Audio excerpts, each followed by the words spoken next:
मोक्षमार्गस्य नेतारं वेत्तारं कर्मभूभृतां ज्ञातारं विश्वतत्त्वानां वन्दे तद्गुणलब्धये। तत्वार्थ सूत्र जी ग्रंथ अध्याय 1 सूत्र नंबर 22 नंबर सूत्र पर अपनी चर्चा चल रही है।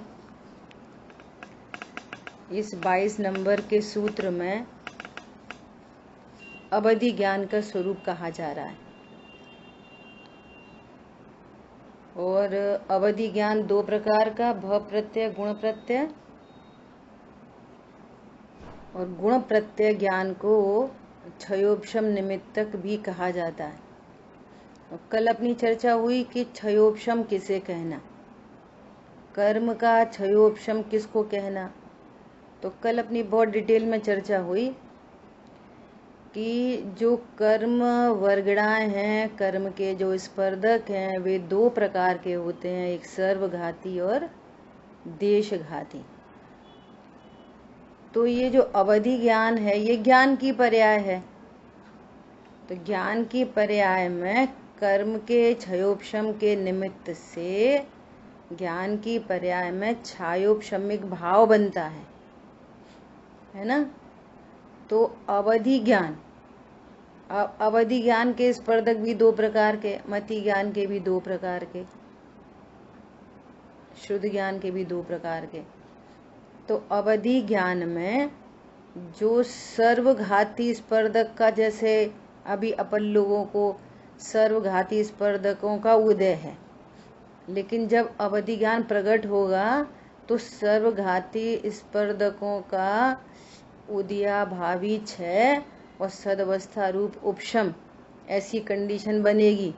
और देशघाती का उदय, ये कर्मों में ऐसी कंडीशन बनेगी तो जीव के भाव को क्षयोपशमिक भाव कहेंगे। ठीक है, ये वाली बात हो गई। अब इसी को क्षयोपशम का अर्थ यहाँ पे लिखा, सर्वघाती का उदयाभावी क्षय, देशघाती स्पर्धकों का सदवस्था रूप उपशम, है ना, घात करने की शक्ति का उपशम, सो क्षयोपशम कहलाता है। अब ये वाली बात तो ज्ञान की पर्याय से। अब अपन ऐसा बोलते हैं क्षयोपशमिक सम्यक दर्शन। तो सम्यक दर्शन की स्थिति कैसे बनेगी?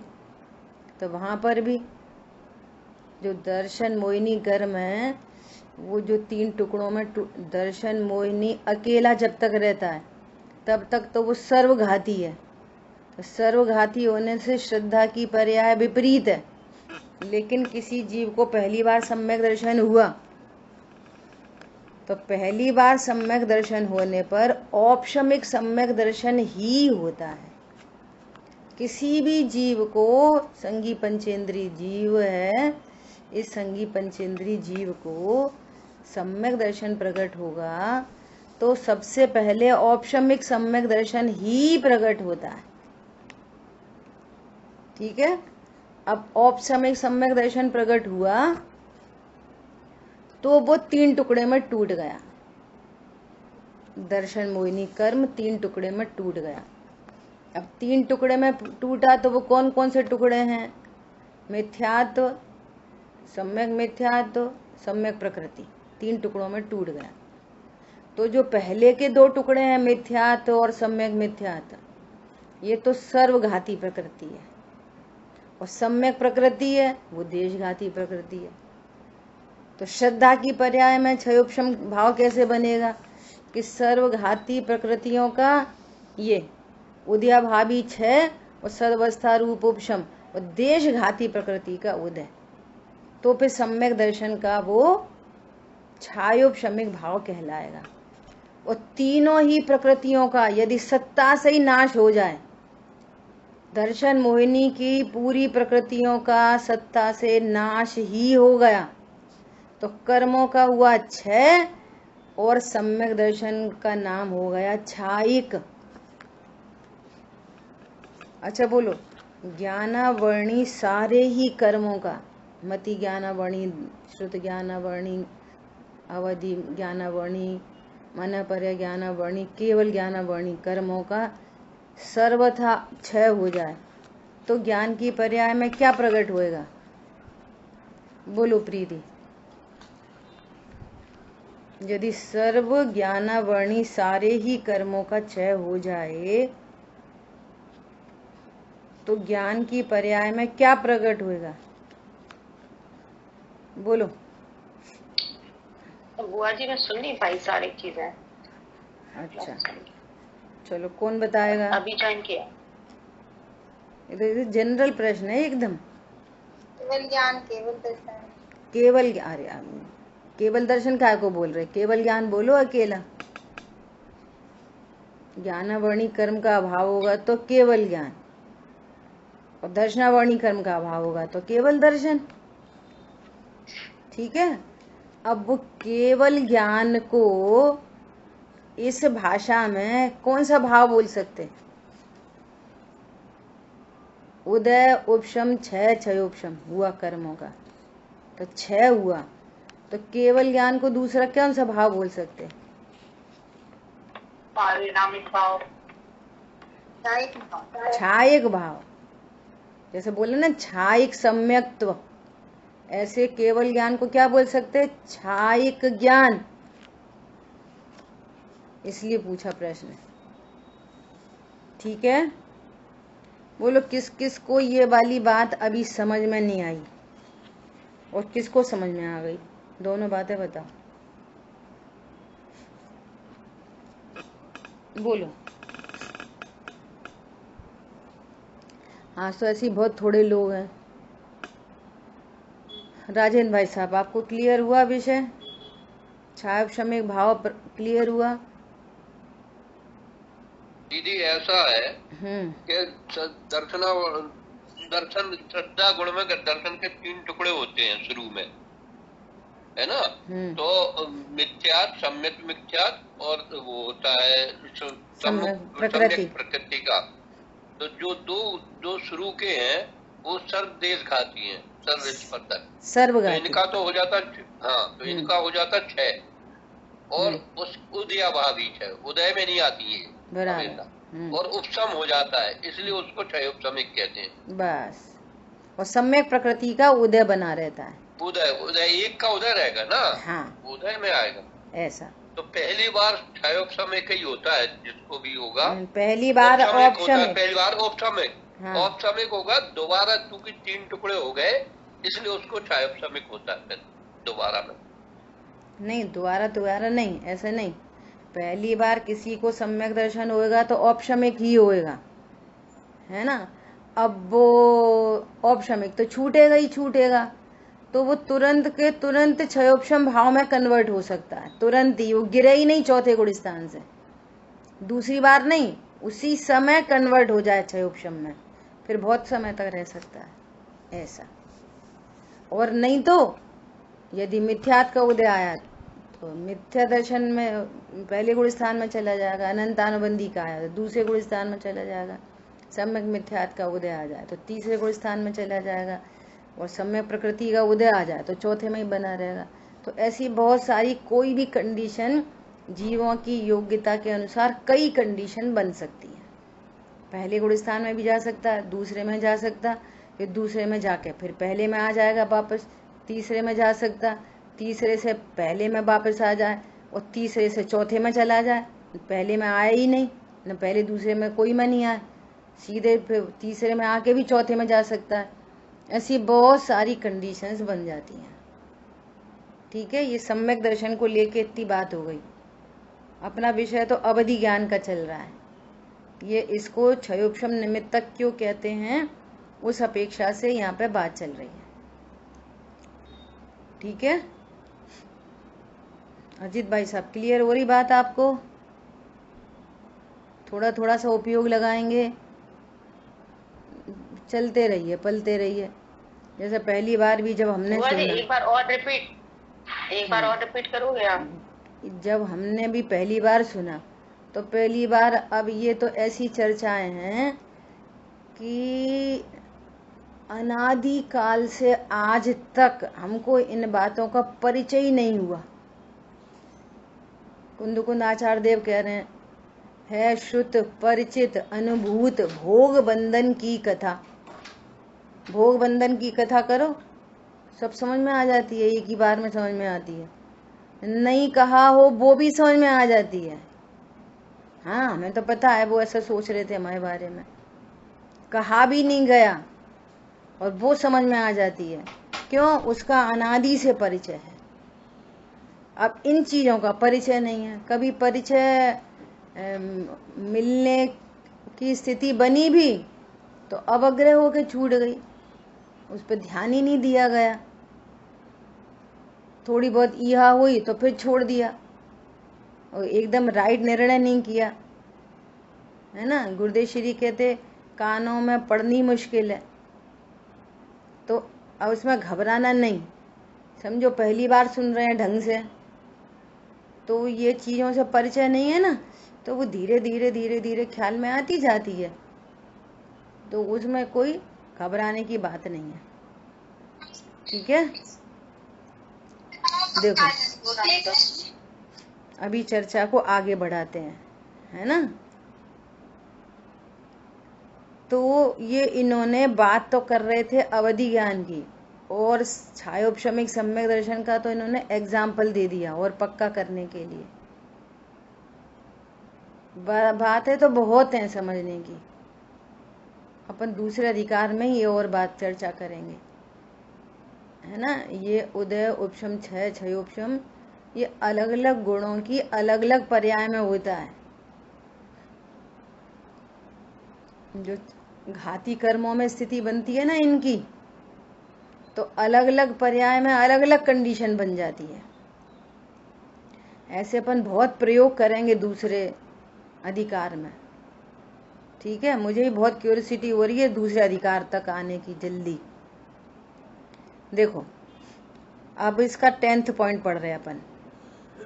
गुण प्रत्यय अवधि ज्ञान सम्यक दर्शन देशव्रत अथवा महाव्रत के निमित्त से होता है।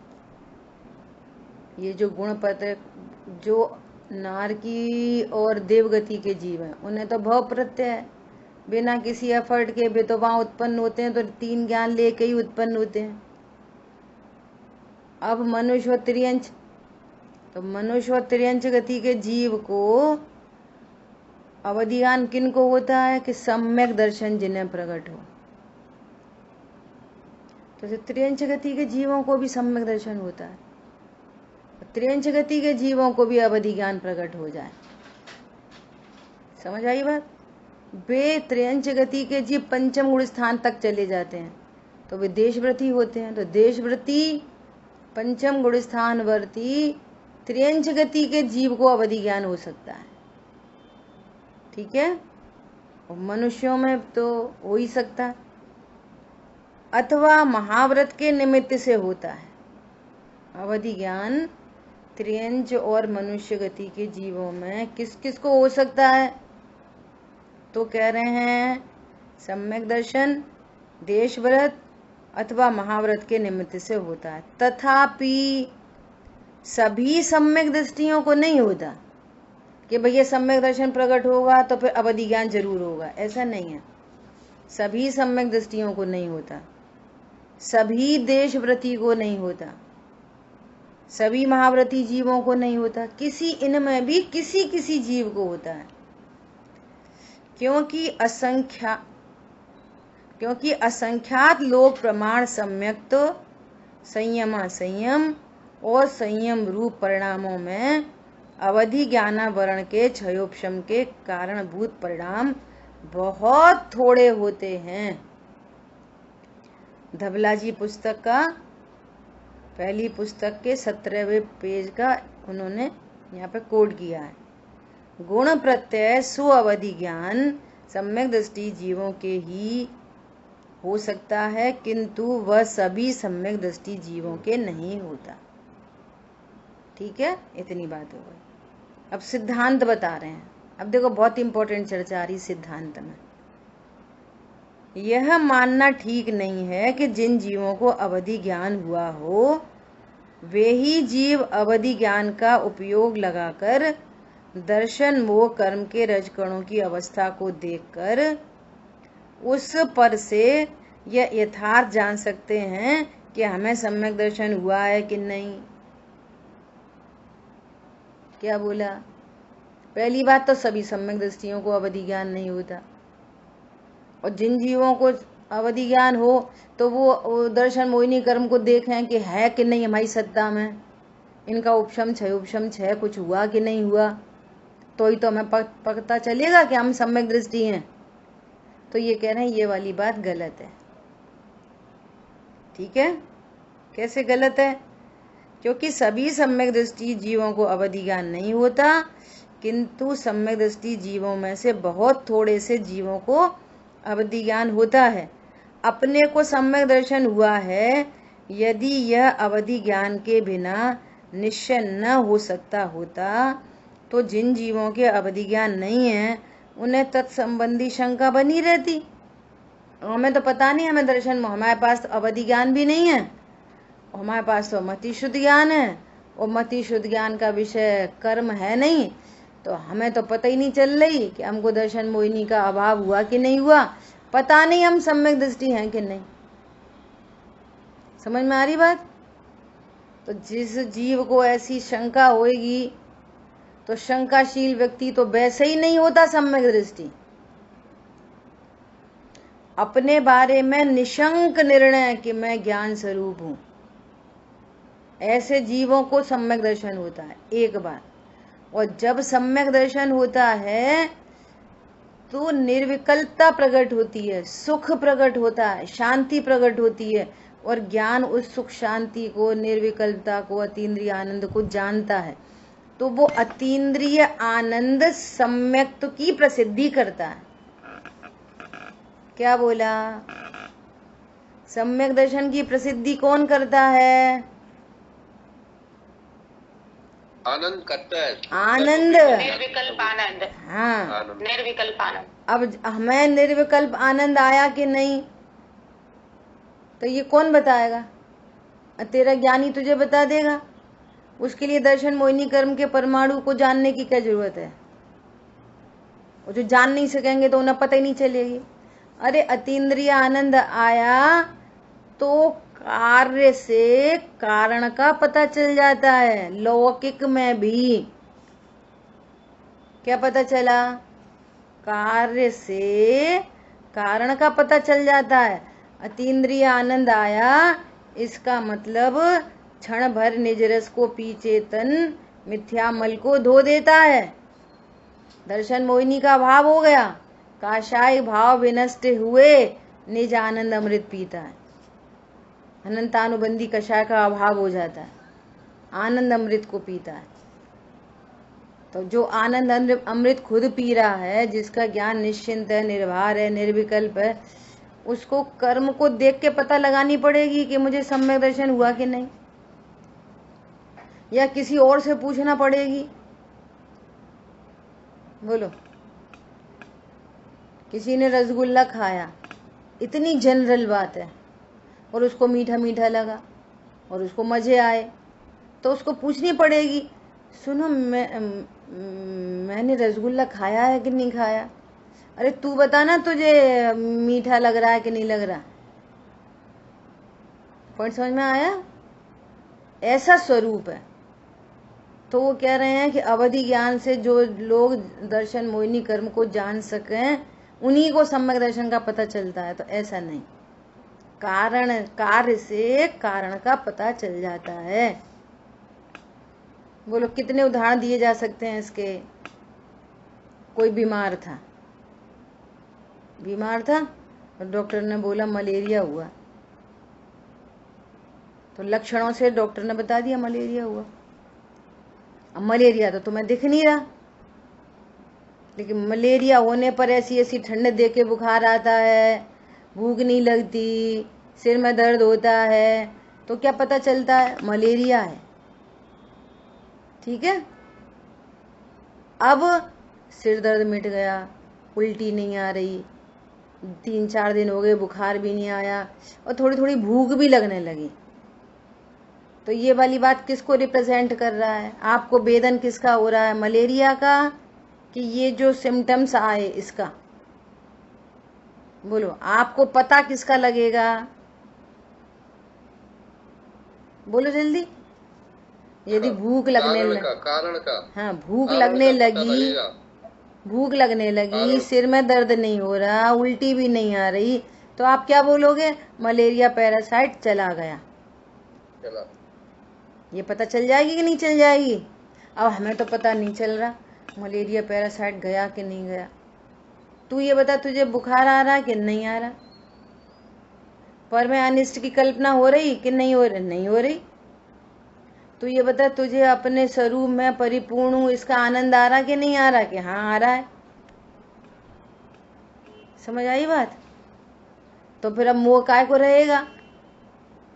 अतीन्द्रिय आनंद आया कि नहीं आया? कि हाँ आया।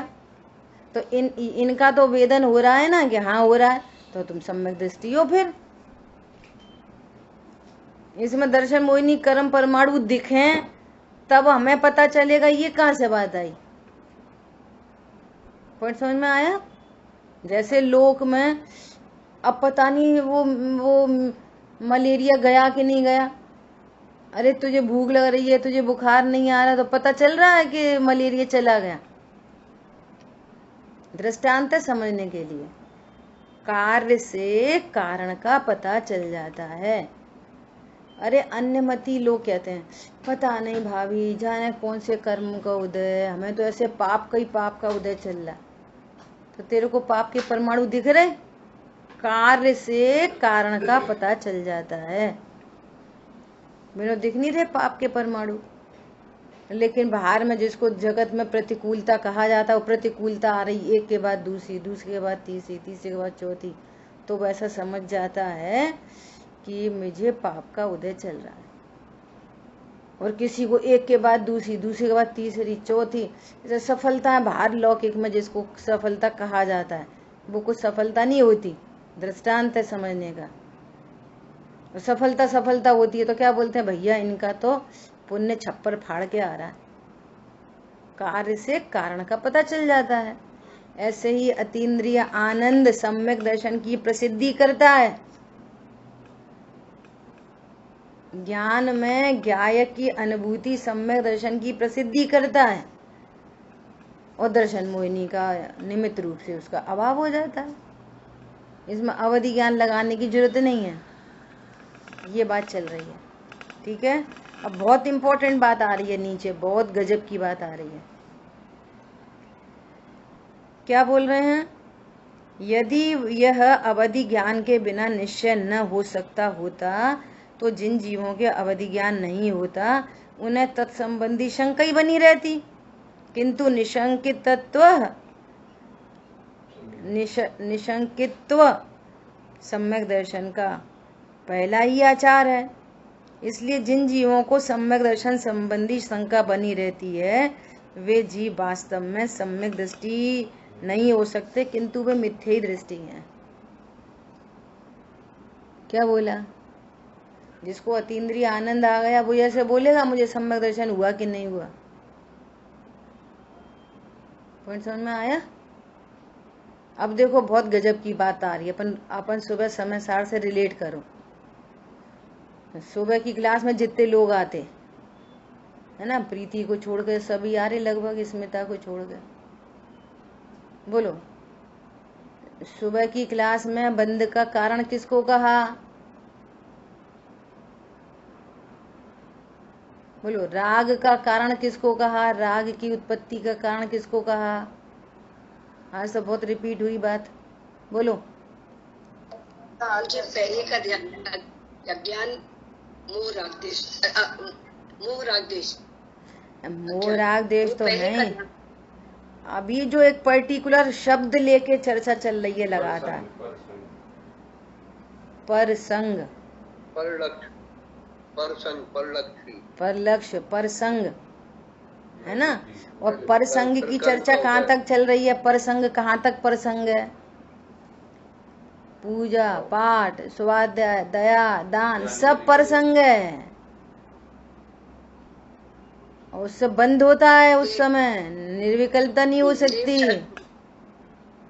है ना।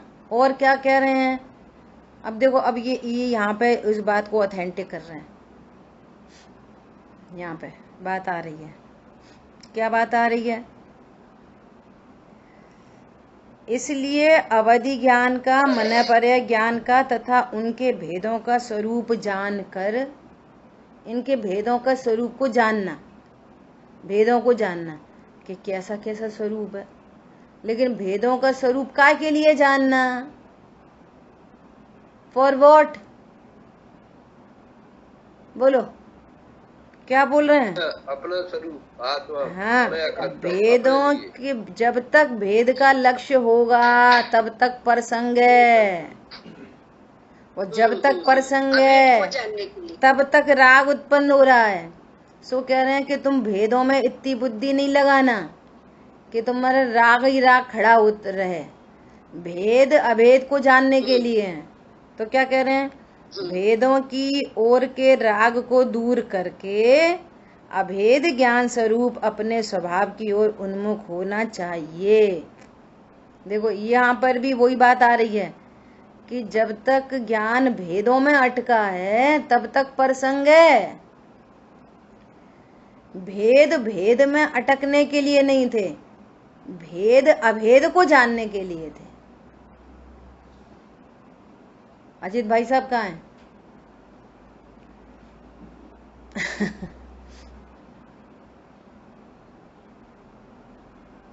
आवाज आ रही है भाई साहब आपको?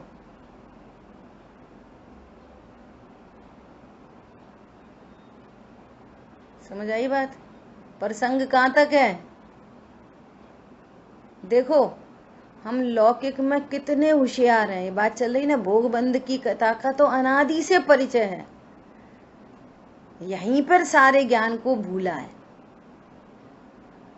कितनी सरल और एकदम सिंपल बात है, इतनी सिंपल बात है कि लड़की के लिए लड़का ढूंढना है, तो एक जन्मपत्री आई, सुनना प्रीति ध्यान से, एक जन्मपत्री आई, तो जन्मपत्री आती है तो क्या बात करते हैं कि भैया एक लड़का है, एक लड़का है। तो दूसरा प्रश्न क्या बनेगा, एक लड़का है तो कैसा है, कैसा होता है लड़का, तो लड़का ही होता है। तो ऐसा आप अभेद से बात करते रहो, लड़का तो लड़का है, तो अभेद से बात करेंगे तो कुछ समझ में आएगी, कुछ समझ में नहीं आएगी। क्या बोलेंगे, अरे उसकी हाइट 5 फुट 7 इंच है, तो ये भेद चालू हो गए।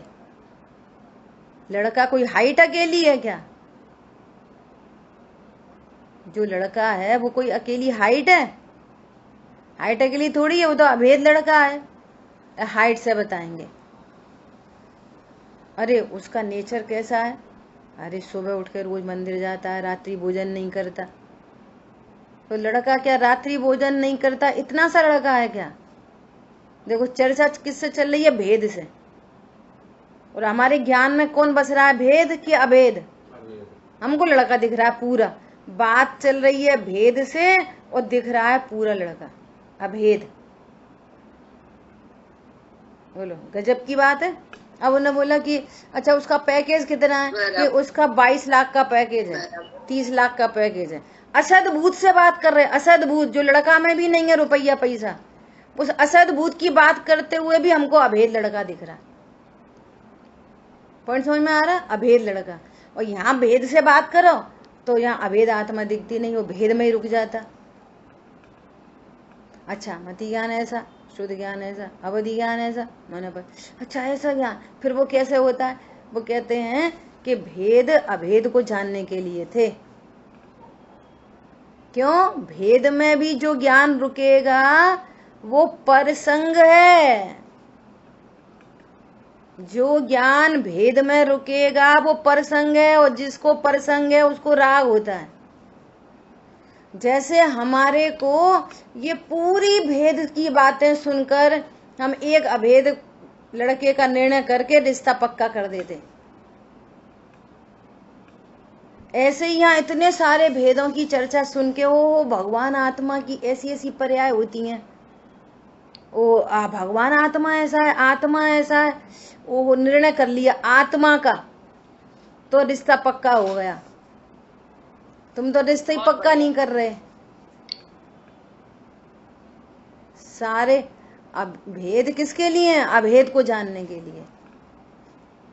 अब लड़की की तरफ से आ जाओ। लड़का की लड़की देखने गए, अभी लड़की नहीं आई, अभी लड़की नहीं आई, ऐसी निगाह पड़ी, सामने पेंटिंग देखी, हमारी बेटी ने बनाई है, बहुत अच्छी पेंटिंग, जो लड़की की सत्ता में भी नहीं है, असद्भुत। वो पेंटिंग देख के लड़की की क्वालिटी दिख रही है। फिर वो ट्रे लेके कोई आया तो वहां पर रखे, समोसे तो बड़े अच्छे बनाए हैं, हाँ हमारी लड़की ने बनाए हैं। दो लड़की सामने नहीं आई अभी, वो लड़की का निर्णय बनने लगा, अभेद लड़की का निर्णय बनने लगा, टुकड़े टुकड़े लड़की नहीं। अब समझो भेद कितना जरूरी है और अभेद कितना जरूरी है।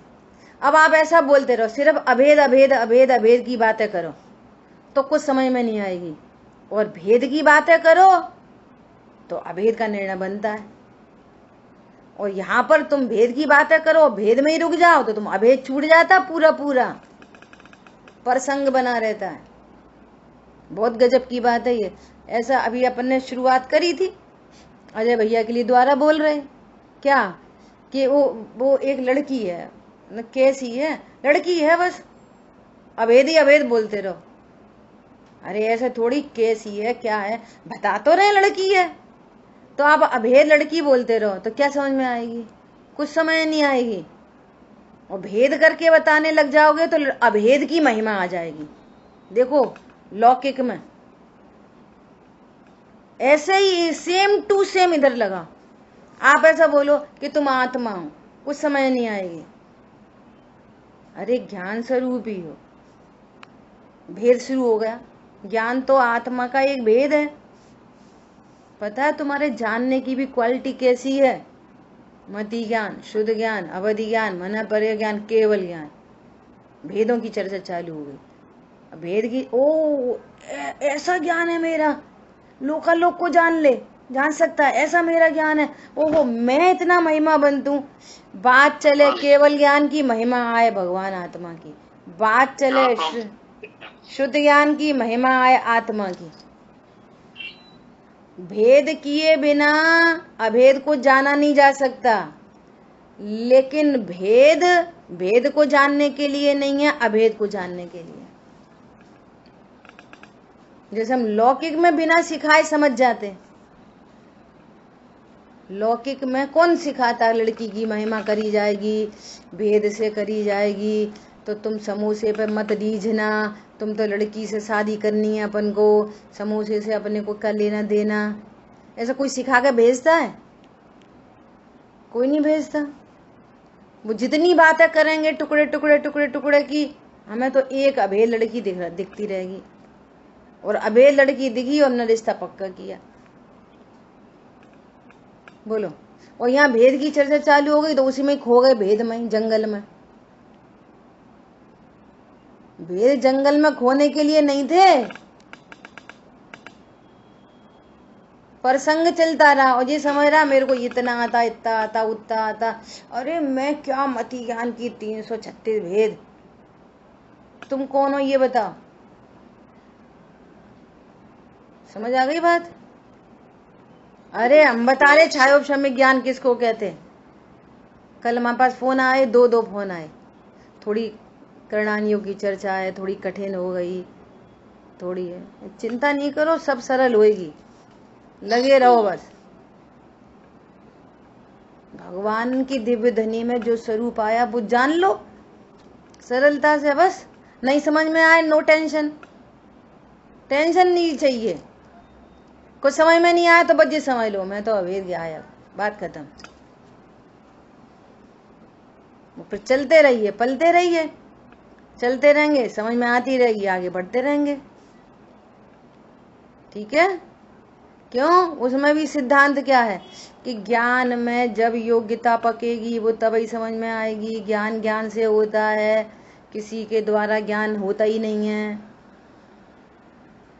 वो तो निमित्त मात्र है। निमित्त तब होता है जब अपना उपादान होता है। कोई बात नहीं, अभी ज्ञान की योग्यता नहीं है, तब आएगी, तब आएगी, टेंशन नहीं। आकुलता में तो बहुत कर्म बनते हैं। आकुलता को पता नहीं है क्योंकि वो अंधी पर्याय है कि किसकी आकुलता है। पत्नी बच्चों की आकुलता, खाने पीने की आकुलता, देवशास्त्र गुरु की आकुलता, मंदिर जाने की आकुलता, भेद को समझने की आकुलता। आकुलता मतलब बंद। समझ आ रही है बात? और थोड़ी बहुत आकुलता लेनी भी चाहिए, स्यादवाद है। ये आकुलता निराकुलता के लिए है। दूसरी आकुलताएं तो मरने के लिए हैं। ये आकुलता फिर भी निराकुलता में निमित्त बनेगी। दूसरी आकुलता तो समुद्र में डुबाएगी, भव समुद्र में। आ गई बात समझ में? ऐसी अद्भुत बात है। क्या बोल रहे हैं? इसलिए अवधि ज्ञान का, मन पर्याय ज्ञान कर, उसके भेदों का स्वरूप जानकर अभेद का निर्णय करो। ऐसी ऐसी पर्याय मेरी हो सकती हैं, मैं तो द्रव्य हूं। क्या बोल रहे हैं? भेदों की ओर के राग को दूर करके, क्यों? जब तक भेद में रुकोगे तब तक परसंग है, और जब तक परसंग है तब तक राग होता है। ठीक है? देखो जगह जगह अपन को ऑथेंटिक हो रही हैं बातें। समयसार में वही लिखा है, यहाँ पे भी वही लिखा है, वहां पे भी वही लिखा है। समझने का तरीका आना चाहिए, है ना? राग को दूर करके अभेद ज्ञान स्वरूप अपने स्वभाव की ओर उन्मुख होना चाहिए। हाँ जी, बोलिए। द्रव्य दृष्टि को अभेद दृष्टि को कहा, वो तो भेद से है। बहुत बढ़िया, ये प्रश्न बहुत अच्छा प्रश्न। देखो देखो, वस्तु कैसी है? अभेद वस्तु, द्रव्य गुण पर्याय आत्मा, ये अभेद है वास्तव में, है ना? अब इसके दो अंश हो गए, एक द्रव्य स्वभाव और एक पर्याय स्वभाव। दो अंश हो गए, एक द्रव्य और एक पर्याय। तो पर्याय भी भेद है और द्रव्य भी भेद है। यही प्रश्न है आपका? पहले प्रश्न समझ में आना चाहिए। द्रव्य भी एक भेद है, ध्रुव भी, तो पूरी वस्तु का ध्रुव भी तो एक भेद ही है ना। उत्पाद भी एक भेद है, व्यय भी एक भेद है, और ध्रुव भी एक भेद है। अभेद तो उत्पाद वह द्रव्युक्तम सत है। तो द्रव्य दृष्टि को अभेद क्यों कहते? अब दृष्टांत लेना पड़ेगा इसके लिए कि जो त्रिकाली ध्रुव है ना, जो त्रिकाली ध्रुव है ना, इसी का आश्रय करने से सम्यक दर्शन होता है। ये जो त्रिकाली ध्रुव है ना, इसमें अनंत गुण है, अनंत शक्ति है, अनंत धर्मयुगल है, असंख्यात प्रदेशी है। ये अभेद कहलाता है। द्रव्य दृष्टि का विषय अभेद। ये है प्रमाण दृष्टि का अभेद। इसलिए पहले प्रमाण दृष्टि चाहिए, अपनी सीमा चाहिए। मेरा द्रव्य गुण पर्याय की सीमा कहाँ तक? मेरी सीमा के बाहर है कर्म, मेरी सीमा के बाहर है शरीर, मेरी सीमा के बाहर तो प्रकृति जुदे धंधामा है। तो मेरी सीमा मेरे द्रव्य गुण पर्याय तक। तो एक तो प्रमाण का अभेद, इसको जानना परम आवश्यक है। अब इस अभेद में भी मैं पने से किसको स्वीकार करूं? व्यय को कि उत्पाद को कि ध्रुव को? कि मैं पने से किसको स्वीकार करूं? ये तो पहिया हैं, इन पे तो बैठ ही नहीं सकते। ये तो एक समय की पर्याय है, उत्पन्न होगी नाश होगी, और अनादि से पर्याय रूप ही अपने को अनुभव किया है। तो निरंतर दुख है, निरंतर तकलीफ है। उत्पाद का लक्ष्य को पहले तो हो नहीं सकता, वो एक समय की पर्याय है। दूसरा नंबर, इसका लक्ष्य होए भी तो ये तो मर जाएगी, और मरेगी तो दुखी होंगे। अब हमारे पहले ऐसे परिणाम रहते थे, अब तो वैसे परिणाम ही नहीं रहे। पहले तो हमारे बहुत पाप के परिणाम होते थे, अब तो हमारे परिणाम अच्छे। परिणामों का लक्ष्य करोगे तो मरण है। और त्रिकाली ध्रुव का लक्ष्य करोगे, ये है नय का अभेद, ये है द्रव्य दृष्टि का अभेद, ये है शुद्ध नय का अभेद। दो अभेद है, एक प्रमाण का अभेद और एक नय का अभेद। ये शुद्ध नय का अभेद है। इसका लक्ष्य करने पर अपनी परिपूर्णता भासित होती है, अपनी निरपेक्षता पता चलती है। मेरे में कोई घटता ही बढ़ता नहीं, मेरे में कभी किसी से लाभ हानि होती ही नहीं। पर्याय बहुत ही निकृष्ट पर्याय उत्पन्न हो तो भी मुझ में कुछ होता नहीं, और बहुत उत्कृष्ट पर्याय हो तो भी मेरे में कुछ होता नहीं। ओहो, मैं तो हमेशा के लिए सेफ तत्व हूँ। ये है द्रव्य दृष्टि। अनादि से जीव को पर्याय दृष्टि है। वस्तु प्रमाण की पूरी है, प्रमाण की वस्तु पूरी है, और इस जीव ने कभी भी इस अभेद को जाना नहीं, द्रव्य दृष्टि के अभेद को। पर्याय का ही लक्ष्य है। पर्याय का लक्ष्य है तो दुख है, तकलीफ है, राग है, परसंग है। ये परसंग है। क्या समझ में आया? और ये स्वसंग है, यहाँ से निर्विकलता होती है। ठीक है, ये हो गया सिद्धांत। अब दृष्टांत से समझ लो इसको। आम दो तरह के होते हैं, एक प्रमाण का आम और एक नय का आम। जो बाजार में लेके आते हैं वो पूरा प्रमाण का आम है, लेकिन जिसको खाते हैं ना उसको भी आम कहते हैं। आम दो होते हैं, गुठली छिलका हटा के जो पूरा पल्प है ना, गूदा गूदा, तो उसको ये नहीं कहते कि वो अजय भैया आम का टुकड़ा खाओ, आम का भेद खाओ। ऐसा नहीं बोलते, सीधे सीधे क्या बोलते हैं? आम खाइए। क्यों? गुठली छिलका तो आम ही नहीं था। समझ में आ रही है? इसलिए उत्पाद वे तो आत्मा ही नहीं है। ये है ध्रुव अभेद। द्रव्य दृष्टि भेद होने पर भी इसको अभेद कहा जाता है। सो ये शुद्ध नय का अभेद है और ये प्रमाण का अभेद है। समझ में आई बात? आम कितने होते हैं? एक प्रमाण का आम और एक खाने वाला आम, शुद्ध नय का आम, द्रव्य दृष्टि का आम। होते हैं कि नहीं? दो भेद हो गया। भेद हो, आम एक ही होता है। भेद नहीं। अब जो बात चल रही है, जो बात चल रही है वहीं सही। आप दो ही आम देखो, एक प्रमाण का आम और एक खाने वाला आम। प्रमाण के आम को नहीं खाया जाता, कोई नहीं खाता, जानवर खाते हैं प्रमाण का आम।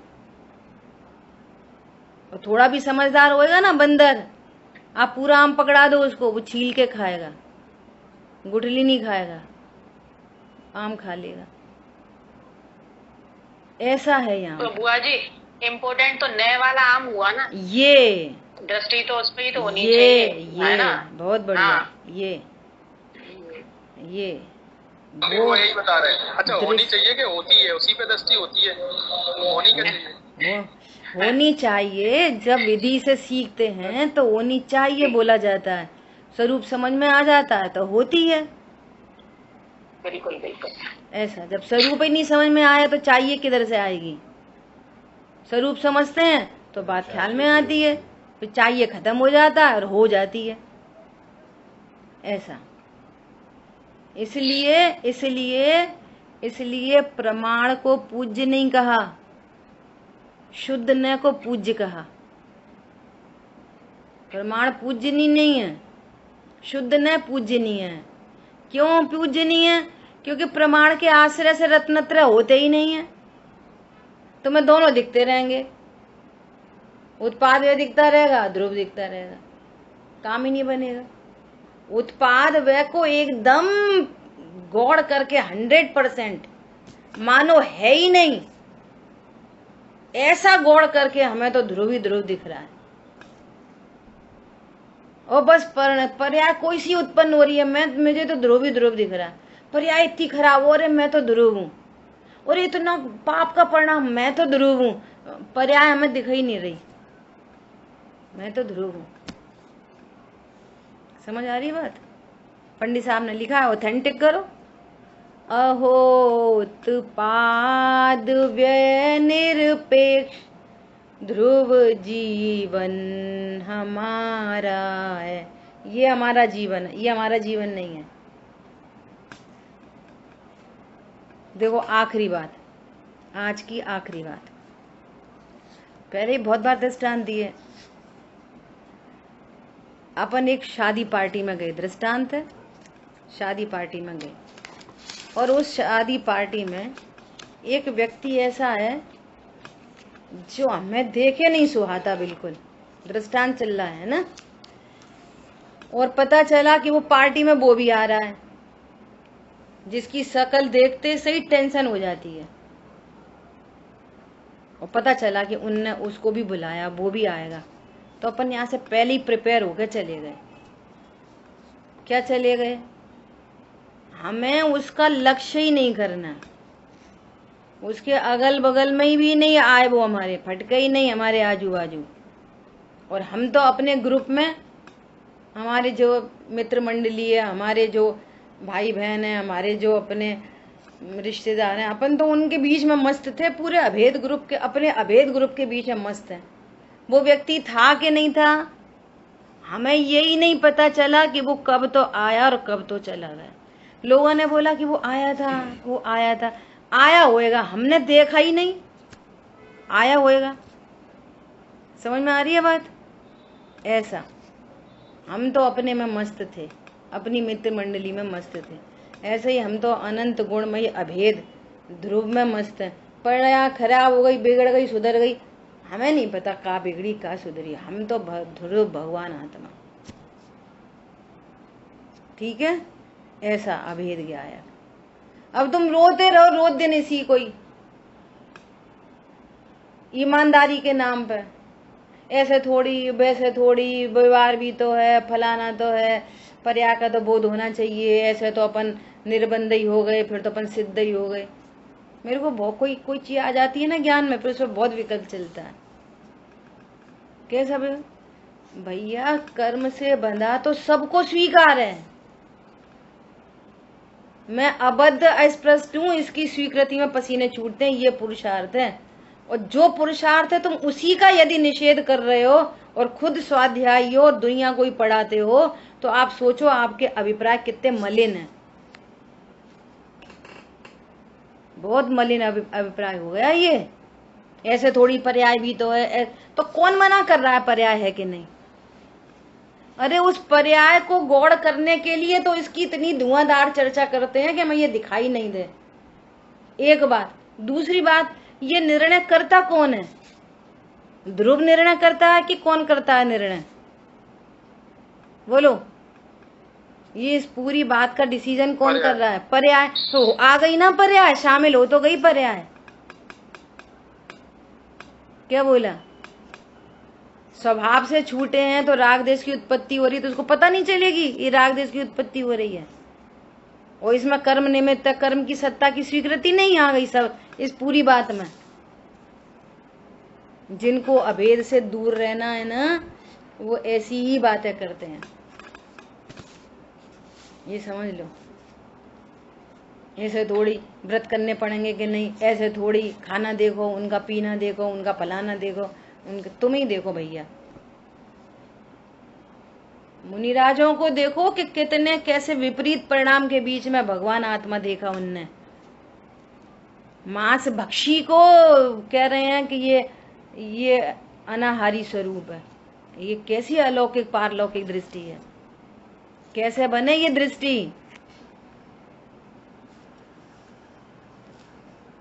क्या नहीं देखा निशाश्वत देव, रही क्षण का पर्याय की प्रीति, क्षम्य कैसे होंगे अपराध, प्रकृति की यही सनातन रीति। कैसे ये अपराध है विश्व का बहुत बड़ा। उल्टा करो, समझ लिया मैंने शाश्वत देव, निर्णय कर लिया मैंने शाश्वत देव, देख लिया मैंने शाश्वत देव, छूट गई क्षण का पर्याय की प्रीति, छूट गई, क्षम्य हो गए सारे अपराध, क्षम्य होंगे, जरूर होंगे सारे अपराध, प्रकृति की यही सनातन रीति।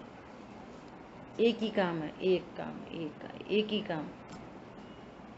ठीक है, शेष चर्चा आगे करेंगे। जिन वाणी के ज्ञान से सूझे लोकालोक, सो वाणी मस्तक नमो सदा देतु हूँ दो। बोलिए द्वाशांगमयी जिनवाणी माता की जय हो। जय जिनेन्द्र सभी को।